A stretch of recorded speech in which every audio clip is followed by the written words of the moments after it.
사랑이라는 이름으로 자식들 연애와 결혼까지 간섭하려는 어머님에게 심, 다 큰 자식의 연애나 결혼까지 통제하려는 부모님들이 우리 주변에 많습니다. 자식을 위한다는 그럴듯한 이유를 대지만 정말 그것이 자식에 대한 사랑일까요?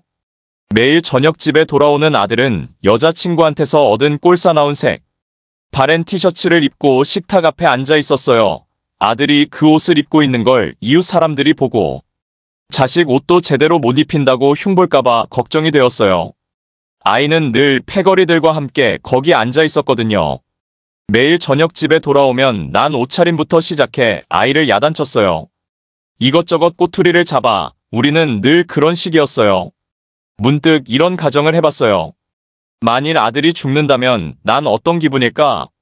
마음속으로 계속 이렇게 끔찍한 시나리오를 쓰면서 그 아이의 장례식에 대해서도 상상해봤어요. 나는 아들에게 정장을 입혀서 묻지는 않을 거예요. 정장을 입는 타입의 아이가 아니거든요. 그 애가 그토록 좋아하던 지저분한 티셔츠를 입혀서 묻을 거예요. 그렇게 그 애의 삶을 기리게 될 거예요. 그러자 이런 생각이 들었어요. 아들이 죽고 나서야 나는 비로소 그 애를 있는 그대로 사랑해주겠구나. 그 애가 살아있는 동안에는 그런 선물을 줄 생각이 없었던 거예요. 갑자기 그 티셔츠가 아들에게는 큰 의의가 있을 거라는 생각이 들었어요. 그날 밤 집으로 돌아가서 아들에게 마음대로 티셔츠를 입어도 좋다고 말했어요. 그리고 아들을 있는 그대로 사랑한다고 말했어요. 아들을 내가 원하는 모습으로 바꾸겠다는 생각을 버리고 있는 그대로의 그 애를 사랑하는 기분은 정말 행복했어요. 이제 나는 더 이상 아들을 완벽하게 만들려고 하지 않아요. 지금 이대로의 모습도 사랑스럽다는 걸 알았거든요. 1. 자식들의 연애 대상자를 부모님 입맛에 맞는 조건으로 바라보지는 않았는지요. 아들이 좋아하는 티셔츠가 낡고 보기 싫어도 아들이 좋아하면 그걸로 인정해줘야 하는데 자식을 위한다는 명목으로 남들의 시선을 의식하고 부모님이 바라는 조건에 맞춰보지는 않았는지요. 부모님들의 기대와 요구가 결국은 자식들과 갈등의 씨앗이 됩니다. 자식들의 연애 상대자가 부모님의 마음에 들지 않으면 어떻습니까? 사랑은 자식들이 하는 것이고 부모는 지켜보는 역할입니다. 많은 사람들은 자신들이 가정의 관리자에 불과했음을 알게 됩니다. 이것을 깨닫고 나면 그들은 자신들이 사실 가족과는 전혀 조화를 이루지 못했다고 말합니다. 상황을 이해하지도 못한 채 부모와 자식, 형제들을 항상 행복하게 해주어야 하는 책임을 떠맡았고 갈등을 해결해야 했으며 식구들에게 돈을 빌려주고 직장 구하는 것을 도와주었습니다. 어느 순간 당신은 그런 짐스러운 역할이 당신 자신이 아니라는 걸 깨닫고 그것을 놓아버립니다. 2. 놓아야 합니다. 어머니 역할, 아버지 역할을 놓아야 진정으로 자식을 한 사람으로서 바라볼 수 있습니다. 우리가 병에 걸려 더 이상 어머니, 아버지의 역할을 할 수 없는 날이 올 수도 있습니다. 그런 때가 와도 자식들의 인생을 책임질 수 있을까요? 엄마들이란 다 그렇습니다. 항상 자식을 보호하고 싶어 합니다. 엄마는 소년이 동네를 한 바퀴 돌 동안 계속 아이를 잡아주고 싶어 했습니다. 하지만 그것은 아이의 위대한 승리를 빼앗은 일이고 엄마도 그것을 이해했습니다. 그녀가 아들을 위해 할 수 있는 마지막 일은 아이가 마지막 소원을 이루는 동안 사랑이라는 이름으로 아이를 보호하고 싶은 충동을 참는 것이었습니다. 우리는 아이가 자전거를 타고 달리는 동안 기다렸습니다. 시간이 마치 영원처럼 느껴졌습니다. 모퉁이에서 아이가 간신히 균형을 잡으며 나타났습니다. 끔찍할 정도로 파리하고 창백해서 아무도 그가 자전거를 탈 수 있으리라고 생각하지 못했습니다.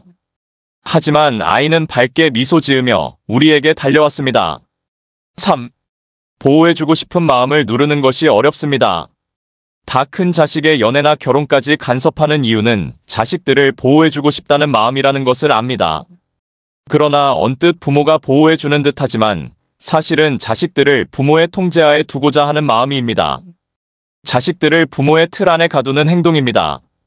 자식들과 삶의 거리를 두어야 합니다. 우리는 여전히 자신만의 기준을 정해놓고 그것에 적합하지 않으면 상대방을 훈계하려 들고 그들이 과거에 저지른 행동에 자신이 얼만 상처받았는지 모여주고 싶어 합니다. 분노를 쌓아가고 사랑하는 사람이 잘못한 점만을 되새기며 자신의 감정에 매달립니다. 미래에 대한 그림과 어떻게 되어야 한다는 환상, 계획이나 기준으로부터 자유로워질 때 사랑을 생명을 갖습니다. 사랑은 우리가 이끌려는 방향과 상관없이 자기가 가고자 하는 방향으로 움직입니다. 어차피 우리는 사랑을 조종하는 데 성공한 적이 한 번도 없었습니다. 그저 흐르는 대로 맡겨두면 사랑은 우리가 상상하지 않은 놀랍고 멋진 장소로 우리를 데려갈 것입니다. 4. 부모 자신들의 삶도 완벽하지 않는데 자식들의 삶을 사랑이라는 이름으로 구속하려는 것은 사랑이 아닙니다. 사랑을 정해야 할 때 환상 없이 사랑하는 법을 배워야만 합니다. 관계가 순수할 때, 그리고 다양한 경험들을 배움으로 받아들일 때 우리의 관계는 결과적으로 자유롭게 참여하고 나누는 쪽으로 흐를 수 있습니다. 상대방을 바꾸려는 마음을 내려놓는 순간 환상이 제거된 사랑의 힘을 느낄 수 있습니다. 계획을 짤 필요도 없어지고 다투거나 서로 조종하고 통제할 필요도 없어집니다. 내가 통제해주지 않으면 자신이 만든 규칙과 환상을 고집하는 한 진정으로 사랑할 수 없습니다. 그가 자신의 모습 그대로 살아가게 하십시오. 5. 자식들이 어른이 되면 부모님의 역할을 다르게 설정해야 합니다. 우리는 평생 동안 여러 가지 역할을 맡습니다. 그러나 역할을 바꾸는 법은 알면서도 그것을 뒤돌아볼 줄은 모릅니다. 배우자, 부모, 직장 상사, 좋은 사람, 반항아들 표면적으로 맡게 되는 역할들이 반드시 나쁘다는 것은 아닙니다. 그것들은 어떤 상황에서는 꼭 필요한 역할일 수도 있습니다. 다만 우리가 해야 할 일은 그것들 중에서 우리에게 맞는 역할과 그렇지 않은 것을 가려내는 일입니다. 그것은 마치 양파 껍질을 벗기는 것과 같습니다. 그리고 양파 껍질을 벗길 때는 어느 정도 눈물이 나는 것은 감수해야 합니다. 6. 자식과의 죽음 이별의 위로가 필요한 어머니에게, 자식을 가슴에 묻은 어머님에게 감히 어떤 위로를 드려야 하나 곰곰이 생각하다가 고른 책이 정호승 산문집 내 인생에 힘이 되어준 한마디입니다. 정호승 시인은 천년을 함께 있어도 한 번은 이별해야 한다 했습니다. 모든 사람은 만남 후에 이별을 합니다. 만에 한용운 시인도 님의 침묵에서 사랑도 사람의 일이라 만날 때 미리 떠날 것을 염려하고 경계하지 아니한 것은 아니지만 이별은 뜻밖의 일이 되고 놀란 가슴은 새로운 슬픔에 터집니다. 우리는 만날 때 떠날 것을 염려하는 것과 같이 떠날 때 다시 만날 것을 믿습니다. 님은 갔지만 나는 님을 보내지 아니하였습니다. 라고 노래하면서 눈물을 흘렸습니다. 1. 자식을 잉태하면서부터 만남의 기쁨을 가졌던 어머니에게 생과 사로 갈리는 자식과의 이별은 고통스럽다 말하기조차 안타깝습니다. 만남 뒤의 이별은 종이 앞면과 뒷면처럼 붙어있건만 차마 자식과의 이별은 상상하기조차 싫은 일입니다. 모든 만남에는 반드시 이별이 있습니다. 만남은 이별을 전제로 합니다. 만남 속에는 이별의 날카로운 얼굴이 숨어 있습니다. 세월이 지나면 지날수록 이별의 얼굴은 더 날카로워져 이별의 순간만을 엿봅니다. 비록 보이지는 않지만 이별의 얼굴이 지닌 눈빛은 날카롭습니다. 2. 살면서 이별은 어느 정도 이별하고자 하는 사람의 의지가 들어있습니다. 그러나 죽음을 통한 이별은 다릅니다. 그것은 새로운 만남을 위한 이별이 아니고 의지가 반영된 이별도 아닙니다. 결코 원치 않지만 기어지 찾아오고야 마는 무섭고 두려운 이별 리을의 형태입니다. 죽음을 통해 이별하고 또 다른 만남은 있을 수 없습니다. 죽음에는 영원한 이별만 있을 뿐입니다. 이별의 완성이라고 할까요? 죽음만큼 완전한 이별은 없습니다. 3. 만나고 싶어도 만나지 못하는 이별이 죽음입니다. 죽은 자식이 얼마나 보고 싶을까요? 어머님의 마음을 상상하는 것만으로도 가슴이 저립니다. 연로하신 부모님과의 이별은 마음으로나마 상상을 하고 생각을 해볼 수 있습니다. 어느 정도 마음의 준비도 해둡니다. 그러나 죽음의 앞줄에 자식이 서 있으리라는 상상은 감히 그 누구도 하지 못합니다. 정호승 시인은 중국의 중훈지휘 선사가 이별의 슬픔에 우는 제자 연초에게 읊은 개송을 들려줍니다. 천년을 함께 살 수 없지만 설령 함께 산다고 해도 결국 한 번은 이별해야 한다는데 왠지 모두에게 위로가 되는 말 같습니다. 오늘을 사는 우리 삶은 늘 죽음을 통해 이별의 연속입니다. 뜻하지 않게 어린 자녀를 불의의 사고로 떠나보낸 부모들이 어디 한둘입니까? 성수대교 붕괴 사건이나 대구 지하철 화재, 사고만 하더라도 사랑하는 이들과 하루아침에 이별의 순간을 맞이하고 말았습니다. 그럴 때마다 저는 그 희생자 가족들에게 결코 위로의 말이 될 수 없다고 생각하면서도 천년을 함께 살아도 언젠가 한 번은 이별해야 한다는 점을 마음속으로 조용히 말씀드리곤 했습니다. 4. 인생의 본질은 만남이 있으면 이별이 있고 좋은 일과 나쁜 일은 쌍으로 움직이고 기쁨과 슬픔도 앞뒷면처럼 붙어 있습니다. 다른 사람에게 일어날 수 있는 불행한 일이 내게만은 일어나지 않아야 한다는 바람도 해보지만 만약 그 어떤 불행한 일이 일어나더라도 받아들여야 합니다. 나에게도 이런 나쁜 일이 일어날 수 있구나 받아들이면 스스로 위안이 될 것입니다. 이혜인 수녀님의 시 한편으로 어머님의 마음을 위로해 보렵니다. 어떤 결심? 이혜인. 마음이 많이 아플 때 꼭 하루씩만 살기로 했다. 몸이 많이 아플 때 꼭 한순간씩만 살기로 했다. 고마운 것만 기억하고 사랑할 일만 떠올리며 어떤 경우에도 남의 탓을 안 하기로 했다. 고요히 나 자신만 들여다보기로 했다. 내게 주어진 하루만이 전생애라고 생각하니 저 만치서 행복이 웃으며 걸어왔다. 정호승 내 인생의 힘이 되어준 한마디. 친구를 때린 아이 마음에 공감이 필요한 엄마에게 엄마는 그러면 안 되지.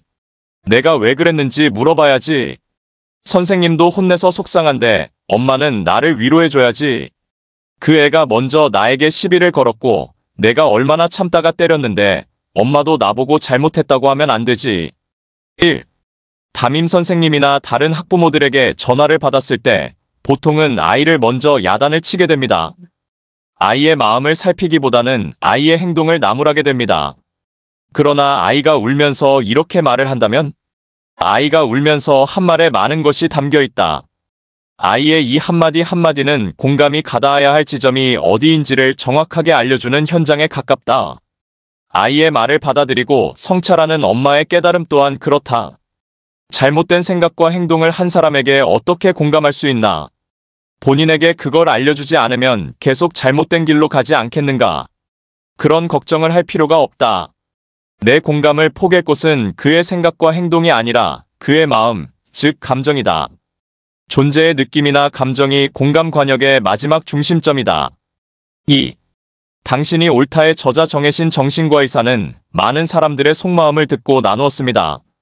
힐링 프로젝트 누구에게나 엄마가 필요하다를 통해 시민들에게 공감의 힘을 전파하고 있습니다. 정혜신 의사는 당신이 옳다해서 친구를 때린 아이의 행동에 동의하지 않더라도 그때 아이의 마음을 알면 마음에는 금방 공감할 수 있다. 그것이 공감이다. 자기 마음이 공감을 받으면 아이는 자기의 잘못된 행동에 누가 말하지 않아도 빠르게 인정한다. 엄마와 아이의 관계에 어떤 불편함이나 부작용을 남기지 않은 채 아이는 모든 상황을 흔쾌히 수긍한다. 걱정할 것이 사실 없다. 3. 누군가의 행동과 생각이 그 사람의 마음과 별개라는 사실만 알아도 타인을 공감할 수 있습니다. 누군가의 공감을 받은 사람은 아무리 다친 마음이라도 움직입니다. 공감의 힘입니다. 담임에게 전화를 받았던 엄마는 좀 엄하게 이야기를 해야 할 상황이라 판단하고 아이와 이야기를 시작했다. 아이의 마음을 알기 전에 이미 스스로 판단하고 평가를 내린 것이다. 아이의 마음을 알기 전까지는 그 상황의 전모를 파악한 것이 아니라는 사실을 엄마는 미처 몰랐다. 엄한 표정으로 아이와 얘기를 시작하는 게 맞는 상황이라는 결론을 가지고 대화를 시작한 엄마는 그 순간 엄마가 아니라 결심 공판의 판사였다. 판결과 함께 처분을 내리는 것이 목적이지 아이의 마음을 궁금해하지 않았다. 4. 마음이 어떠냐? 누군가의 생각, 판단, 행동이 아무리 잘못됐어도 그의 마음에 대해 누군가 묻고 궁금해한다면 복잡하게 꼬인 상황이 놀랄 만큼 쉽게 풀립니다. 자기 마음이 공감받았다고 느끼는 사람은 자기가 감당해야 할 몫이나 대가를 기꺼이 받아들인다. 책임질 일이 있으면 기꺼이 진다. 자기 마음이 온전히 수용되었다는 느낌 때문이다. 억울함이 풀려서이다. 그러므로 사람의 마음은 항상 옳다는 명제는 언제나 옳다. 5. 장사를 모르면서 자식에게 돈을 대준 부모에게 취업이 어려운 요즘입니다. 취업에 도전하다가 장사를 시작하는 사람도 있고 처음부터 장사로 삶을 여는 사람들이 있습니다. 우리는 장사에 대해 얼마나 알고 있을까요? 장사꾼, 중소기업 CEO 이미성 사장이 들려주는 장사에 대한 이야기. 계단 닦는 CEO라는 책이 도움을 줄 것입니다. 솔직히 털어놓자면 장사꾼 속은 늘 시커멓게 탄다. 항상 소가리를 한다. 오늘 장사가 잘 되어 돈을 벌어도 내일 안 되어서 돈을 까먹기도 하니까. 나도 마찬가지였다. 손님들에게 아무리 마음을 다해도 티셔츠 한 장 팔기 힘들 때도 많았고, 앞서 말한 화재와 같이 생각지도 못한 불행이 닥치기도 했다. 일에 대한 자부심과 애정을 가지고 매달린 만큼 일이 틀어지면 속상하고 주저앉고만 싶어진다. 그런데 이게 바로 장사다. 장사가 잘 되어 한바구음 짓는 날은 1년에 10손가락에 꼽을 정도다. 누군가 대박을 쳐서 기쁘면 다른 누군가는 쪽박을 차서 슬프다. 혼자만 만족하는 흐름은 없다. 인생사도 그렇지 않는가? 늘 평탄할 수만은 없다. 그래서 잘 될 때는 잘 되는구나. 안 될 때는 안 되는구나 하며 사실을 빨리 인정하고 다음 단계로 넘어가면 된다. 도대체 왜 안 되는 거야? 하며 집착하게 되면 자신의 뜻대로 일이 되지 않을 때 마음이 꺾이고 불행해질 수밖에 없다. 1. 노력으로만 되지 않는 것이 장사입니다. 매일 좋은 일만 있을 수 없습니다. 특히 부모가 대준 돈으로 장사를 시작하는 자식들은 간절함이 부족할 가능성이 높습니다.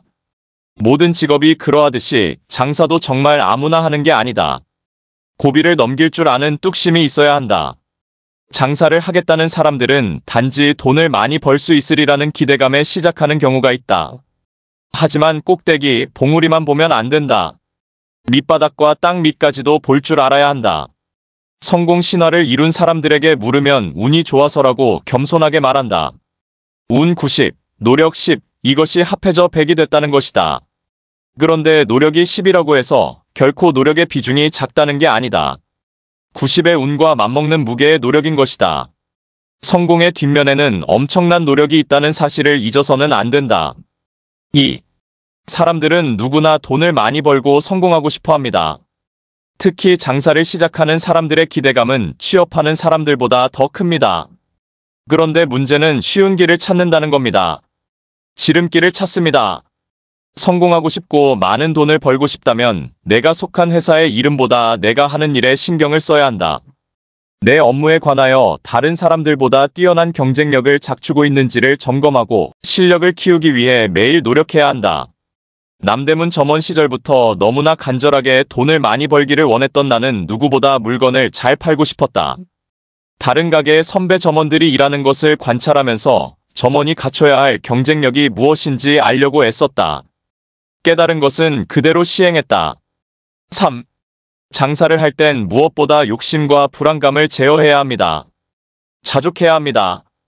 처음부터 큰 돈을 벌려고 마음먹지 않는다면, 미래를 열어가기 위한 첫 발을 떼는 것으로 생각한다면 누구나 창업할 수 있다. 처음부터 큰 마음을 먹고 덤비면 성이 차지 않아서 중간에 포기할 수 있다. 내 인건비만 벌 수 있는 일이면 뭐든 시작하면 된다. 4. 하지만 하는 일마다 잘 되는 일이 있을까요? 이 세상에 태어난 사람치고 실패 없는 삶이 있을까요? 공들여 쌓은 노력이 아깝다고 매달리는 순간 삶의 방향이 길을 잃을 수 있다. 버려야 한다는 생각이 든다면 그것이 마음이든 막대한 돈이든 피땀 어린 노력이든 미련 없이 버려야 한다. 그래야 발목 잡히지 않고 다음 단계로 넘어갈 수 있고 다시 새로운 미래를 꿈꿀 수 있다. 5. 모든 것을 정리한 후에 생각해보니 내가 쫓는 돈은 정말 허망한 것이었다. 돈을 쫓지 말고 돈이 나를 쫓게 해야 한다는 그 평범한 진리를 알지 못했다. 또한 나는 정말 무모했다. 6. 도전은 즐기되 과욕을 부리지 않도록 노력해야 합니다. 부모들이 대준 자금으로 자식들이 시작한 첫 장사는 실패할 확률이 높습니다. 경험도 부족하고 전문성도 부족합니다. 더더욱 간절함이 부족합니다. 그러나 한두 번 실패했다고 인생이 끝난 것이 아닙니다. 실패가 거듭될수록 인생의 오답노트가 하나씩 쌓여갈 것입니다. 끝난 일에는 미련을 갖지 않는다. 본래 인생이란 평탄할 수만은 없다. 누군가가 대박을 치면 누군가는 쪽박을 찬다. 만족하는 일만 생기는 것도 불만족하는 일만 생기는 것도 아니다. 기쁨을 맛볼 때가 있으면 슬픔을 맛보는 순간도 온다. 실패는 누구의 삶에도 도사리고 있다. 그것은 예기치 않는 순간에 찾아온다. 그럼에도 불구하고 다시 시작할 수 있었던 이유는 실패라는 결과에 매달리지 않아서이다. 후회해도 속상해도 이미 벌어진 일이 아닌가. 성공이든 실패든 매달릴 이유가 없다. 벌어진 일은 돌이킬 수 없고 모든 일은 결국에는 흘러가고야 만다. 7. 바람난 남편을 여전히 사랑하는 부인에게. 어느 소설에서 남편이 다른 여자를 너무 사랑한다고 자신을 미워하고 놔달라고 부인에게 말합니다. 부인은 죽어도 안 된다고 합니다. 남편의 바람을 묵인하면서 자신은 백화점 쇼핑으로 허전함을 채웁니다. 그 모습을 보며 부인의 동생이 묻습니다. 왜 이혼해주지 않느냐고. 그러자 부인이 무심히 대답합니다. 지들만 사랑이냐, 나도 사랑이다. 여전히 남편을 사랑하기에 이혼조차 해줄 수 없는 여자의 한마디가 오래 기억에 남습니다. 그러나 한번 생각해볼 일입니다. 부부가 화목하게 살면, 그래서 부모 사는 모습이 부러우면 자식들은 결혼하기를 원합니다. 그런데 부모의 결혼 생활이 평탄하지 못하면 나는 결혼을 안 하겠다는 생각을 하게 됩니다. 그래서 난 결혼 안 해. 하고 드러내지는 않더라도 무의식 중에 결혼을 내켜하지 않게 됩니다. 또 연애를 하다가도 막상 결혼하려고 하면 물러서는 마음이 드는 거예요. 자꾸 두려운 마음이 들기 때문에 망설이고 누군가 가까이 다가오면 뒤로 한 발 물러납니다. 이럴 때 괜히 부모가 강요해서 결혼을 시키면 결혼 생활이 엄마처럼 힘들어집니다. 그러면 부모를 원망하게 됩니다. 1. 아직 아이들이 어리고 자신은 경제 능력도 없는데 남편은 다른 여자를 만나는 눈치이면 어떻게 해야 할까요? 남편에게 울면서라도 사랑을 달라고 매달려야 할까요? 그러면 남편의 마음이 돌아올까요? 부인의 괴로움은 한 가지에서 비롯되었습니다. 바로 남편이 바뀌기를 바라는 마음이에요. 남편을 있는 그대로 두고도 내가 마음이 편안해야 하는데 기도의 전제가 이렇게 하면 남편이 바뀔 거다 하면 남편의 태도에 따라 내 삶이 흔들립니다. 남편을 이해하고 불쌍히 여기면 내가 편안한데 이렇게 하면 언젠가는 남편이 바뀔 거다 생각하면 내가 괴로워집니다. 바로 남편에게 매여 있어서입니다. 2. 사랑은 구걸하는 것이 아닙니다. 행복도 구걸로 안 됩니다. 남편은 내버려두고 아이들과 함께 잘 살면 됩니다. 마음에도 없는 이혼을 남편에게 요구하면서 남편이 바뀌어 돌아오기를 기다리면 부인의 마음이 더 괴롭습니다. 지금 자기 중심이 안 잡혀서 남편이 어떻게 나오느냐에 따라서 자신의 행불행이 결정되는 겁니다. 하지만 방황하는 남편을 위해서는 불쌍하구나 하는 마음을 내고 이렇게 기도하면 좋겠습니다. 우리 남편 잘 살아갈 겁니다. 저는 당신을 사랑합니다. 그렇다고 남편이 바뀌기를 바라거나 돌아와 결합해 주기를 원하거나 행복을 구걸하는 인생은 버려야 합니다. 아무 문제 없다는 당찬 마음으로 중심을 잡아야 내 얼굴도 밝아지고 아이들도 잘 키울 수 있습니다. 3. 남편을 좋아하는 감정은 내가 좋아서 할 뿐입니다. 남편을 위해서 좋아하는 것이 아닙니다. 내가 좋아서 그럴 뿐인데 상대에게 나처럼 똑같이 좋아하라고 요구해서는 안 됩니다. 부인은 남편 없으면 못 견딜 사람입니다. 남편 때문이 아니고 좋아할 대상이 없어서예요. 남편이 다른 여자를 만나서 힘든 것도 남편을 내가 보고 싶을 때 못 보기 때문에 힘든 겁니다. 그러니까 좋아할 수 있는 당신이 있어서 정말 감사합니다. 이렇게 기도하면 감정이 더 절제가 되고 편안해집니다. 바다를 보면 기분이 좋습니다. 그럼 바다가 기분이 좋은 걸까요? 내가 기분이 좋은 걸까요? 내가 기분이 좋은 겁니다. 내가 기분이 좋은 것은 바다가 나를 좋아하기 때문이 아니라 내가 바다를 좋아하기 때문이에요. 산은 그냥 산이고 바다는 바다고 하늘은 하늘일 뿐입니다. 내가 이런 것들을 좋아하기 때문에 그냥 바라는 것 없이 좋아하고 행복해하는 겁니다.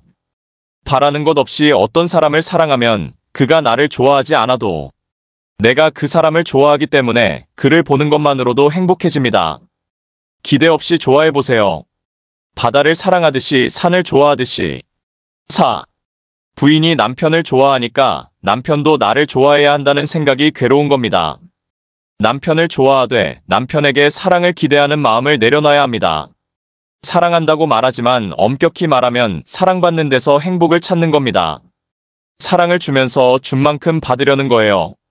사랑을 주면 받을 확률은 높지만 혹시 못 받게 되었을 때는 받지도 못할 사랑을 내가 무엇 때문에 줬나 하는 배신감으로 괴로워지는 겁니다. 결국 사랑하던 마음이 미움이 되고 실망하는 마음으로 바뀌는 것은 무엇을 얻기 위한 수단으로 사랑을 베풀 때 일어납니다. 5. 부부가 살다 보면 이혼할 수도 있습니다. 이혼을 하고 안 하고가 중요한 것이 아닙니다. 왜 이혼까지 가게 되었는지 자신을 잘 살펴봐야 합니다. 자신을 살펴보는 시간 없이 남편에 대한 배신감으로 다른 사람을 만난다면 나중에 만나는 사람에게도 똑같은 실수를 반복하게 됩니다.